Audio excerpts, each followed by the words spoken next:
দেশের ৬০ জেলা পরিষদের চেয়ারম্যানকে অপসারণ করে প্রজ্ঞাপন জারি করেছে স্থানীয় সরকার বিভাগ। আজ স্থানীয় সরকার বিভাগ থেকে এ সংক্রান্ত প্রজ্ঞাপন জারি করা হয়েছে।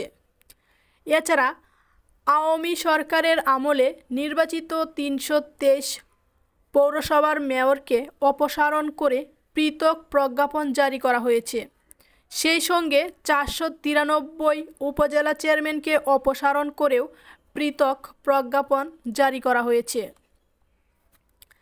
বিশেষ পরিস্থিতিতে স্থানীয় সরকারের জনপ্রতিনিধিদের অপসারণ এবং প্রশাসক নিয়োগের ক্ষমতা সরকারের হাতে রেখে পৌরসভা, উপজেলা, জেলা ও সিটি কর্পোরেশনের আইন সংশোধনের আলাদা আলাদা অধ্যাদেশ গত শনিবার জারি করে অন্তর্বর্তী সরকার।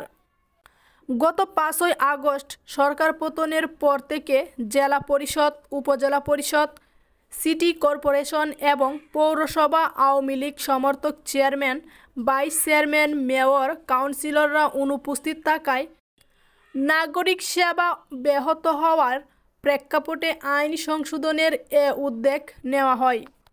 জেলা পরিষদের চেয়ারম্যানের স্থলে জেলা প্রশাসক অর্থাৎ ডিসি দায়িত্ব পালন করবেন।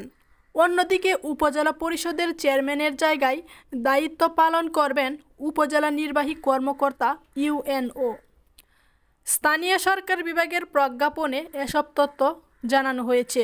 এতে বলা হয়েছে, উপজেলা পরিষদ অধ্যাদেশ ২০২৪ এবং স্থানীয় সরকার পৌরসভা সংশোধন অধ্যাদেশ ২০২৪ প্রয়োগ করে পৌরসভা, মেয়র, জেলা ও উপজেলা পরিষদের চেয়ারম্যানদের স্ব স্ব পদ থেকে অপসারণ করা হলো।